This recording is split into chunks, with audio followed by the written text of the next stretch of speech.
नमस्कार दोस्तों, जयवाल पॉइंट में आप सभी का स्वागत है। देखिए फ्रेंड्स, आज की इस वीडियो में बात करने वाले हैं एसएससी स्टेनो को लेकर के। काफ़ी लोगों के कमेंट थे एसएससी स्टेनो के रिगार्डिंग। स्टेनो में एग्जामिनेशन मिलता है, टाइपिंग होती है नहीं होती है, किस तरीके से क्या पैटर्न होता है, तो सभी चीज़ों की जानकारी इस चैनल के माध्यम से हम आप लोगों को देंगे। चलिए बात करते हैं एसएससी स्टेनो के बारे में। देखिए दोस्तों, सबसे पहले मैं आपको बता दूँ, एसएससी स्टेनो में पहले आपका रिटर्न एग्ज़ाम होगा। ठीक है, रिटर्न होने के बाद आपका होगा इसमें स्किल का मतलब होता है इसमें आपको स्टेनो लिखनी पड़ेगी।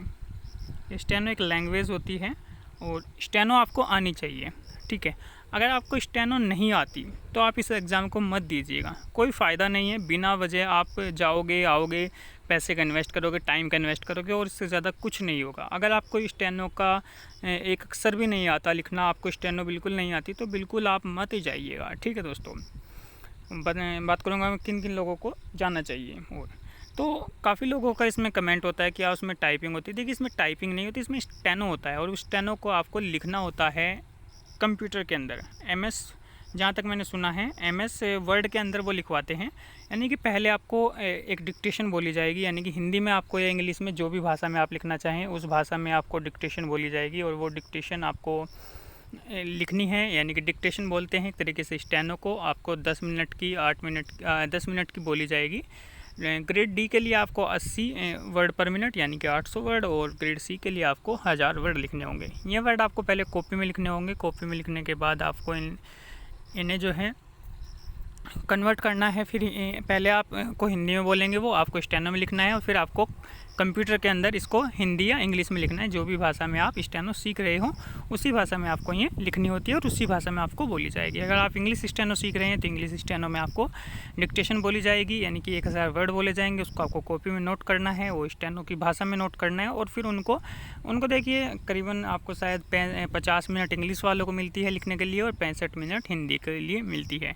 ये आपका प्रोसेस रहेगा। इसमें किसी तरीके की कोई एग्जामिनेशन नहीं मिलेगी, क्योंकि यार स्टेनो का ही एग्ज़ाम है। मेन रोल इसमें स्टेनो का है, मेन रोल इसमें रिटर्न का नहीं, मेन रोल इसमें स्टेनो का है। लोग बाग रिटर्न तो सभी सीजीएल वाले भी क्लियर कर देंगे, लेकिन बात स्टेनो की है। ठीक है, वो स्टेनो मेन है, उसमें कोई किसी तरीके की कोई छूट नहीं मिलेगी। ठीक है दोस्तों, अभी देखिए पिछले साल का स्टेनो का आप एग्ज़ाम देख लीजिएगा, एचएच कैटेगरी। ठीक है दोस्तों, एचएच कैटेगरी का मतलब होता है हेयरिंग हैंडीकैप। हेयरिंग हैंडीकैप जब कोई सुनेगा व्यक्ति तभी तो लिख पाएगा, जब वो सुनेगा ही नहीं तो फिर वो लिख कैसे पाएगा।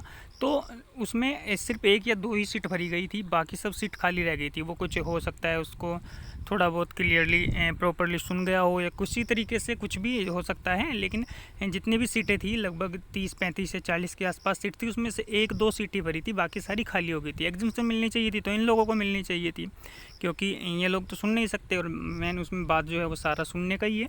कई बार लोग, जैसे मैंने सुना है कि उसमें 2-2, 3 बार रिपीट कर देते हैं कि अगर प्रॉपरली नहीं सुन रहा है तो दोबारा से बोलिए। तो इस तरीके से आपको स्टेनो इसमें लिखनी पड़ेगी, क्योंकि मेन स्टेनो का ही है। फिर एचएच को एग्जामिनेशन मिलनी चाहिए थी इसमें, और एग्जामिनेशन का कहीं किसी भी नोटिफिकेशन में कुछ नहीं लिखा हुआ है। पहले आपको इसमें स्टेनो लिखनी पड़ेगी और फिर इसमें आपको कंप्यूटर में टाइप करना पड़ेगा। दूसरी बात रही टाइपिंग की, तो देखिए ज़्यादातर एग्जाम्स जो हैं वो अलग से इसमें टाइपिंग भी मांगते हैं, लेकिन एसएससी स्टेनो में टाइपिंग नहीं है अलग से कि आपको 25 वर्ड पर मिनट निकालनी है, 30 वर्ड पर मिनट निकालनी है, आपको इतने स्ट्रोक करने हैं, वो सिस्टम नहीं है। हाँ, आपको स्टेनो लिखनी है और फिर वो कंप्यूटर में टाइप करनी है। ठीक है दोस्तों, बाकी देखिए अगर हम बात करें कि कितने दिन में आप स्टेनो सीख सकते हैं, तो स्टेनो के लिए शायद पहले आपको रूल्स वगैरह सीखने होते हैं। ठीक है, कि किसी भी जो रूल्स होते हैं, जैसे ग्रामर के रूल्स होते हैं, इसी तरीके से हिंदी के रूल्स होते हैं, तो रूल्स वगैरह आपको इसमें सीखने होते हैं। फिर इसमें आपकी स्पीड के ऊपर खेल होता है। इसमें सारा खेल स्पीड का होता है कि आप 30 वर्ड पर मिनट, 40 वर्ड पर मिनट, 50 वर्ड, और मिनिमम जो इसमें मांगते हैं वो 80 वर्ड पर मिनट मांगते हैं, और या फिर 100 वर्ड पर मिनट मांगते हैं। ठीक है, ज़्यादातर एग्जाम्स में इसी तरीके से मांगते हैं। तो 80 वर्ड पर मिनट की अगर स्पीड आपकी आ रही है, लगभग ये मान के चलिएगा, अगर किसी एग्ज़ाम में 80 मांग रखी है तो 100 की आपकी आनी चाहिए, और 100 की मांग रखी है तो 120 तक आपकी आनी चाहिए।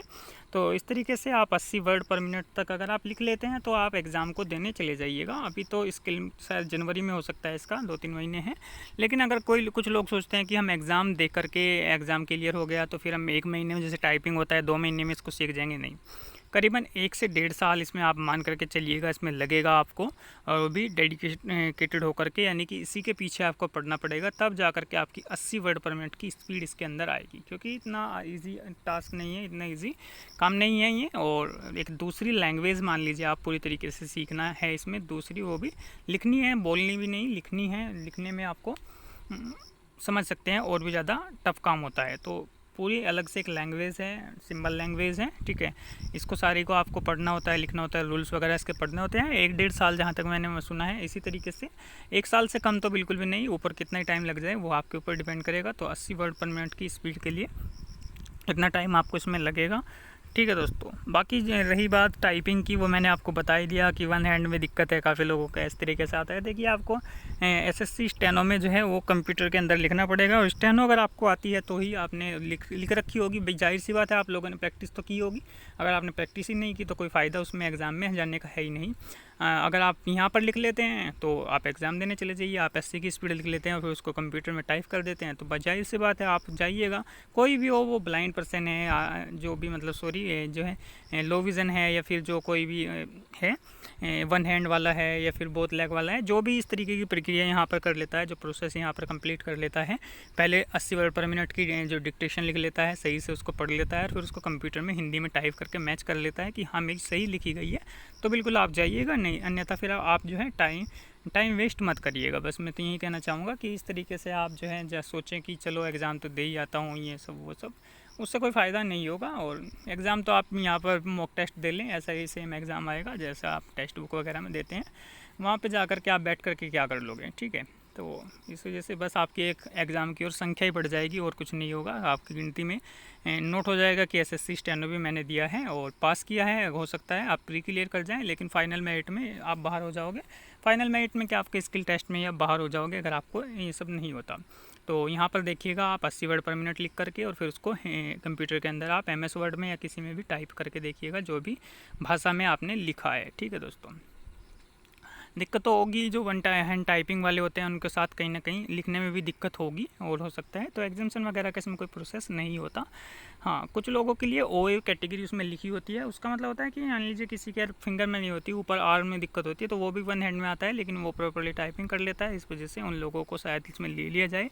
इसी वजह से वन आर्म इसमें लिखा हुआ था कि किसी की 1-2 फिंगर कटी हुई हो, या फिर कुछ और दिक्कत हो, हैंड में दिक्कत हो, घुटने जो कलाई वगैरह में दिक्कत हो सकता है वो लोग टाइपिंग कर ले, तो उन लोगों को ले लिया जाएगा, क्योंकि उनके आर्म में तो दिक्कत है। वन आर्म इसमें लिखा होता है, सूटेबल होता है, ऐसा नहीं कि वो लोग सूटेबल नहीं हैं, ठीक है दोस्तों। बाकी कोई इन्फॉर्मेशन होगी SSC स्टेनो MTS CGL के रिगार्डिंग बात कर, वो उसके बारे में बात कर लेंगे। हाँ, CHSL CGL में आपको एग्जामिशन मिल जाती है, उसमें कोई दिक्कत वाली बात नहीं है। CGL में देखिए एग्जामिशन मिल जाएगी, लेकिन उसमें कुछ कमी पोस्ट रहती हैं जिन पर आपको टाइपिंग जो है एग्जामिशन मिलेगी, सारी पोस्ट पर आपको नहीं मिलेगी। आपने मान लीजिए फाइनल कट ऑफ भी क्लियर कर ली, जैसे आपने शायद जो एक्साइज इंस्पेक्टर है उसकी कट ऑफ क्लियर कर ली, उसमें टाइपिंग कंपलसरी है, तो फिर आप उन पोस्ट से बाहर हो जाओगे। पोस्टल असिस्टेंट की पोस्ट है, उनसे बाहर हो जाओगे। काफ़ी सारी ऐसी पोस्ट हैं जिनसे आप बाहर हो जाओगे। CGL में भी आप जो है एग्जामिशन लेकर के, CHSL में आपको कोई दिक्कत नहीं होगी, उसमें आपको एग्जामिशन मिल जाएगी और सारी पोस्ट आपको उसमें मिल जाएगी। शायद 2-3 पोस्ट उसके अंदर हैं, ठीक है दोस्तों। तो इस तरीके से कोई भी जानकारी होगी तो कमेंट करिएगा। आपके जो भी कमेंट है उसका हम जवाब देंगे वीडियो के माध्यम से या फिर मैसेज के माध्यम से भी, जैसे भी हमें हो सकता है। काफ़ी लोगों की रिक्वायरमेंट थी कि SSC स्टेनो के बारे में बताया जाए, ठीक है दोस्तों। धन्यवाद।